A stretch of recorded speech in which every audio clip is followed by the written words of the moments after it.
se sanciona la Constitución en el año 53. ¿Cuándo tenemos el primer presidente?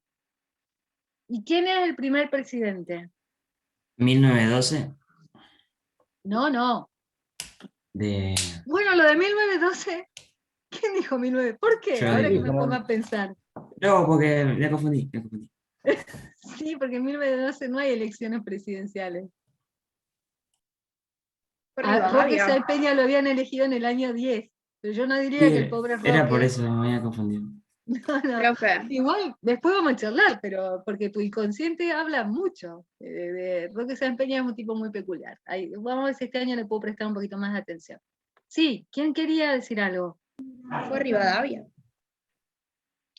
Bueno, ustedes saben, hay grandes discusiones acerca de quién fue el primer presidente. Algunos, hay un sector importante de la historiografía que dicen que el primer presidente fue Bernardino Rivadavia. Yo diría que no, porque Bernardino Rivadavia primero fue presidente antes de que hubiese constitución. Nada más por eso yo ya lo desbancaría.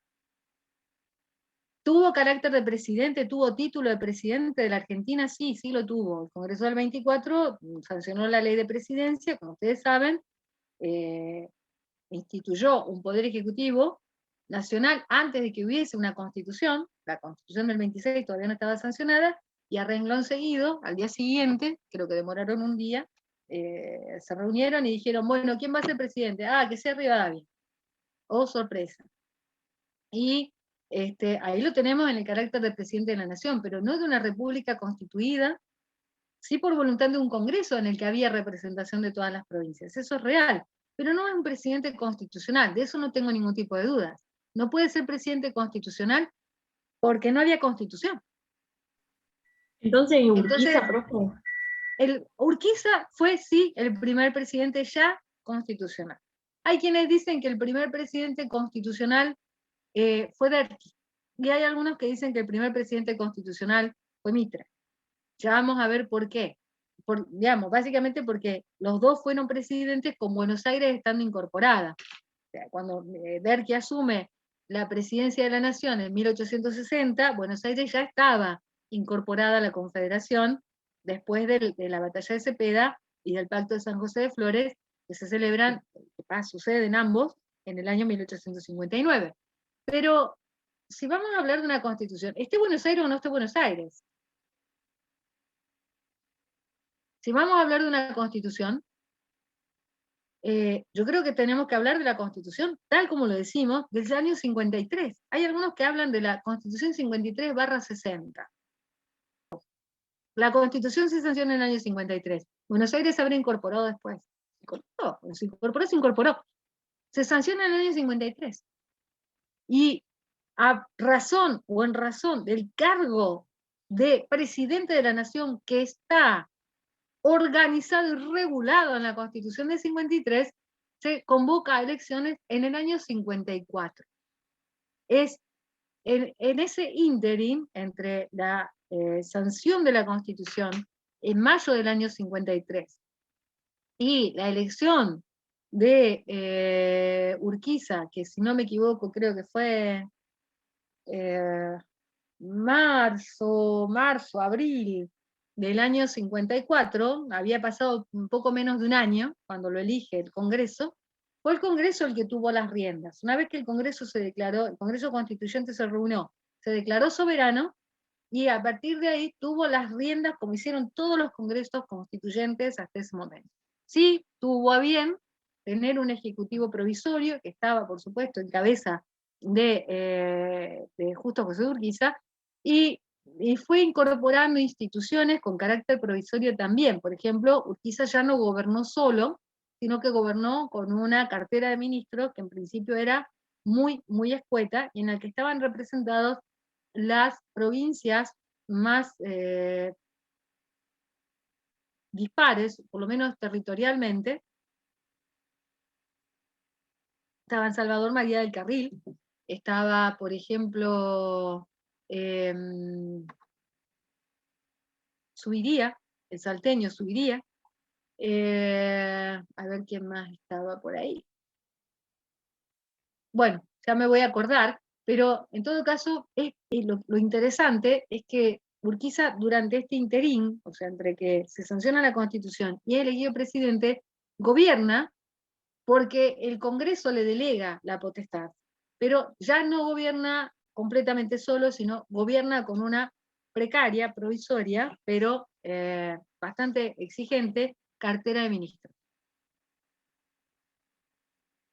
Bien, creo que eran Ministerio de Guerra, Ministerio de Hacienda, que es el Ministerio de Economía, y Ministerio de Relaciones Exteriores, si no recuerdo mal. Me parece que son esas tres. Bien, cuando el Congreso convoca elecciones, es electa la fórmula Salvador María del Carril como vicepresidente de la Nación y como presidente de la Nación Justo José Urquiza. Y ahí inicia la presidencia de este hombre singular. Ahora vamos a ver algunos aspectos centrales. Esperen que me quiero fijar. Oh, no. Bueno, no importa. Vamos a ver por lo menos algunos aspectos iniciales de la presidencia de Urquiza.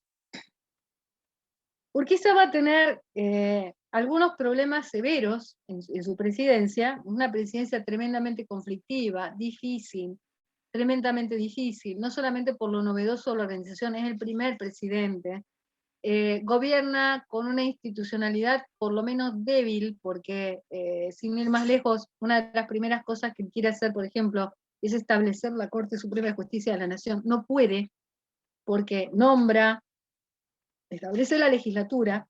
Creo que todavía existe en Paraná. ¿Hay algún paranaense? Sé que hay varios entrerrianos, pero no sé si hay algún paranaense. Los paranaenses van generalmente a estudiar Derecho a Santa Fe o a Concepción del Uruguay. ¿No hay ninguno? ¿Hay alguno que sepa concretamente si todavía está en pie, que me parece que sí, el antiguo edificio de la Legislatura Nacional en Paraná? A mí me parece que sí, que todavía está. Pero, Sí, está, sí, sí. ¿eh? Sí, está ahí. ¿Está, verdad? Está Bueno, hermoso el coso ese. sí, eso es lo que les Pero quería decir. El edificio de la legislatura, fíjense ustedes, y esto se lo señalo porque no es lo mismo una actitud que otra. Esto es importante tenerlo en cuenta. Si ustedes se fijan, uno podría decir que crear un edificio, y un edificio bello, un edificio importante para una institución, no es una cuestión menor. No es una cuestión menor. Uno podría decir, funciona en tal rancho, o funciona en tal lugar, porque estamos apurados, porque estamos con urgencia, y no se puede hacer otra cosa. Va bien. Pero cuando ustedes tratan de asentar bases institucionales que sean permanentes, los dotan de edificios apropiados. Y fíjense que a pesar de que la capital de la Confederación en Paraná tiene carácter provisorio y así se lo asume desde el principio, aguarden un segundo.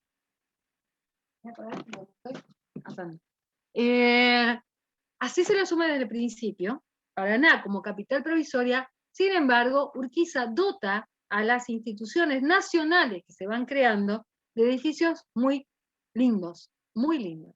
Entre otros, el primero que empieza a funcionar, que es el de la legislatura.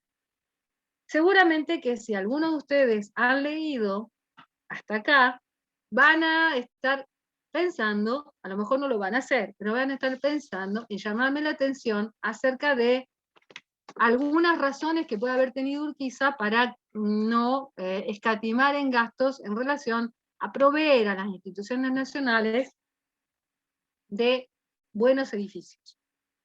Y dirán, no es solamente, profesora, por el amor a las instituciones o para mostrar a la faz de la ciudadanía nacional que estamos hablando ya de cosas que tienen carácter permanente y que se piensan como con un futuro de décadas, con un futuro de siglos por delante. Porque me dirán que cuando el Congreso Nacional sanciona la ley de capital provisoria, dirán que se le da un carácter provisorio efectivamente, y me dirán también que necesitaba la refrenda de una ley del Congreso de la propia provincia de Entre Ríos, y que la propia provincia de Entre Ríos, cuando dice, sí, está bien, acepto la ley nacional, que dice que se va a federalizar no solamente la ciudad de Paraná, que va a funcionar como asiento de la capital de la Confederación, pero además que se va a federalizar la entera, total provincia de Entre Ríos. Esto lo dice la ley de capital, y después de capital provisoria, asiento capital provisoria, y después lo ratifica la legislatura de la provincia de Entre Ríos. Y en principio, tanta generosidad por parte de Entre Ríos no deja de ser llamativa. Uno puede entender, de alguna manera, que la provincia de Entre Ríos ceda tan rápidamente, aunque de manera provisoria, su territorio a las autoridades nacionales, la totalidad del territorio a las autoridades nacionales, por dos motivos. El primero es el más llamativo, porque la cabeza iba a ser la misma. Si toda la provincia de Entre Ríos se federalizaba y quedaba supeditado a la autoridad nacional, íbamos a tener de presidente de la nación a Urquiza, y ejerciendo todo el poder y el contralor sobre la provincia de Entre Ríos. O sea, ni siquiera íbamos a tener un gobernador de Entre Ríos influenciado por Urquiza y Urquiza como presidente, era todo lo mismo. Y por el otro lado, también hay una cosa que es llamativa y que los historiadores que son contrarios a Rosas señalan, contrarios a Urquiza, perdón, señalan permanentemente, la legislatura de Entre Ríos, en el momento que acepta que Paraná sea la capital de la provincia, determina que van a quedar bajo el manejo de el gobierno nacional las finanzas públicas, los territorios públicos, las empresas públicas y o la deuda pública. Con lo cual, la deuda que era de la provincia de Entre Ríos pasa a ser una deuda, a partir de ese momento, nacionalizada. Si yo les cuento el final de la historia, les voy a decir que la deuda de la provincia de Entre Ríos quedó nacionalizada para siempre y que el resto de las nacionalizaciones entrerrianas no persistieron nacionales. Tuvieron un plazo de vida corto, no fue tan corto como duró la presidencia de Justo José de Urquiza. Pero, en todo caso, y sin perjuicio de estas cuestiones, que uno las conoce y las tiene que conocer, de que Urquiza, por su propia personalidad, por su propia vocación, no da puntada sin hilo, y acomoda el gobierno de la provincia de Entre Ríos y el gobierno nacional a su mayor beneficio, a la mayor facilidad de su manejo. De todas maneras, sin perjuicio de ello, uno no puede dejar de señalar que hay en su presidencia un enorme esfuerzo por llevar adelante, y de una manera moderna, de una manera que pueda presentarse a la faz de la tierra, las instituciones públicas. Quiere fundar la Corte, elige los miembros de la Corte, no logra llevarlo adelante porque los miembros que él había electo, algunos se rehúsan, y finalmente no lo puede organizar. Sí organiza y empieza a funcionar en aquel momento la Justicia Federal Nacional, sí impulsa la instalación de juzgados federales en cada una de las provincias que componían a la Confederación Argentina, sí impulsa las primeras grandes obras de comunicación entre provincias, y en esto ustedes podrán ver un amague real de organización nacional y de intercomunicación a la moderna. Por ejemplo, organiza Urquiza el Correo Nacional. El primer presidente que habla de dar una estructura nacional a un servicio público que era de principal relevancia, el correo.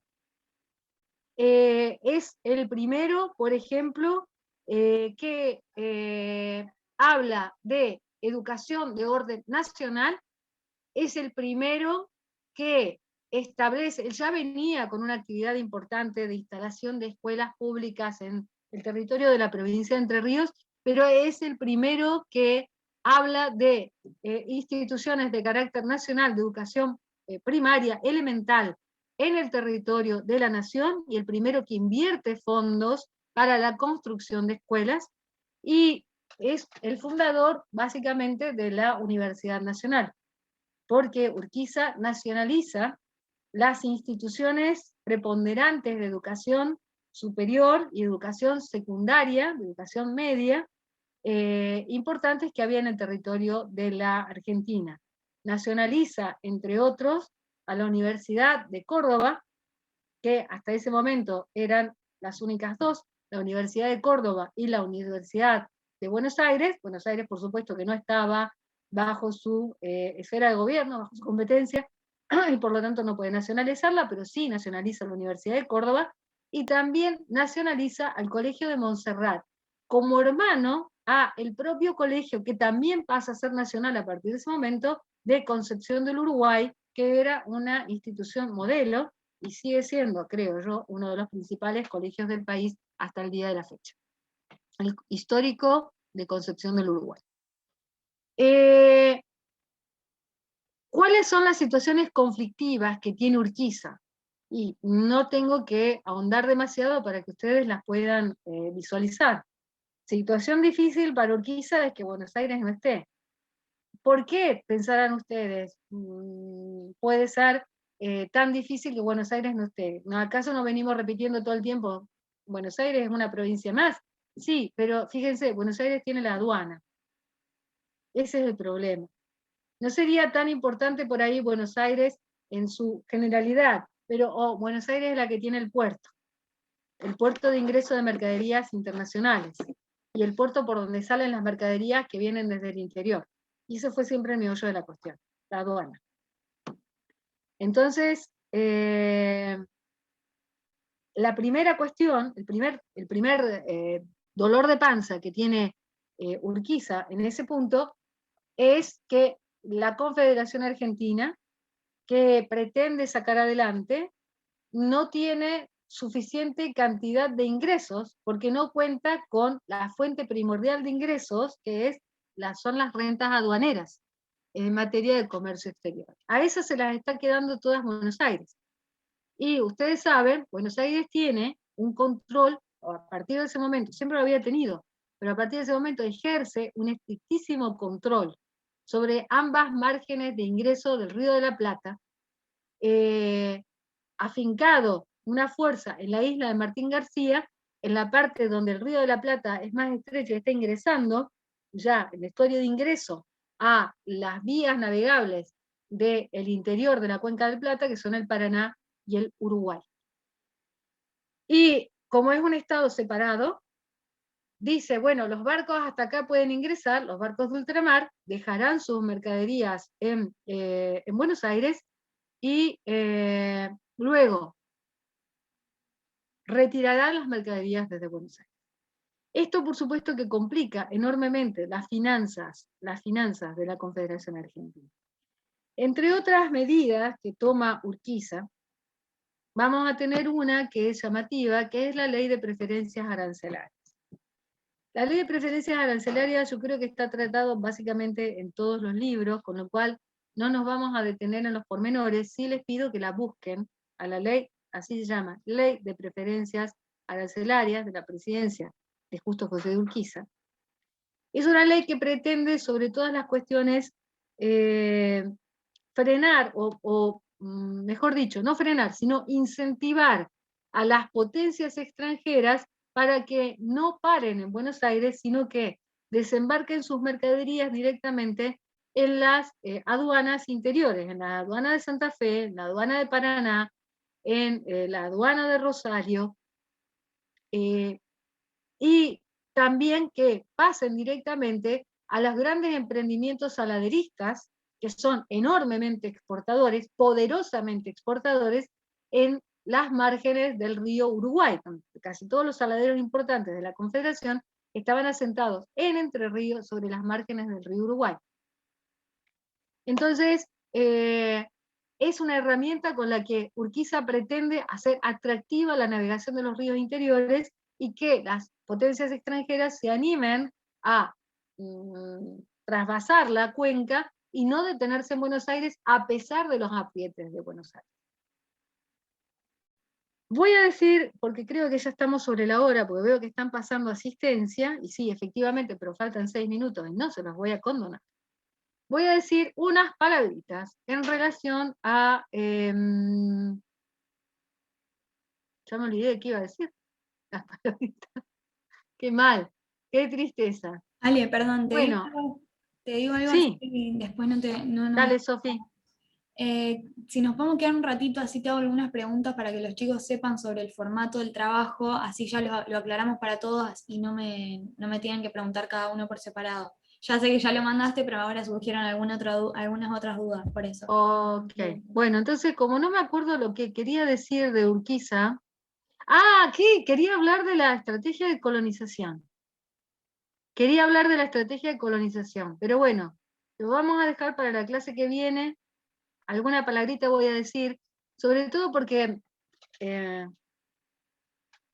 ustedes saben, no saben, pero yo se los cuento. A mí me encanta andar, me gusta muchísimo viajar, viajo todo lo que puedo. Y por supuesto que viajo como cualquier persona sumamente curiosa, que fui desde muy chiquitita, indago y escucho y veo lugares. Y todo para mí, como para Félix Luna, dijo alguna vez, todo es historia, entonces no hay nada que no pueda, que no inmediatamente, naturalmente no relacione. Y en varios viajes últimos que he hecho, he escuchado decir barbaridades acerca de las políticas de inmigración. Entonces, hay un desconocimiento bastante importante. En general se cree que la inmigración o las políticas activas de inmigración empiezan con los presidentes históricos, y resulta que uno de los grandes emprendedores en esta materia no solamente fue Urquiza, fueron los gobernadores de la provincia de Santa Fe. Antes, tal vez, Santa Fe tuvo su primera ley de colonización en la época antes de que existiera la primera ley de colonización nacional, incluso antes de algunas intenciones o algunas actividades colonizadoras de la propia presidencia de Urquiza. Así que la clase que viene, algo de esto vamos a hablar y yo les voy a contar. Y ahora escucho las preguntas que tengan en relación a la cuestión formal. Díganme.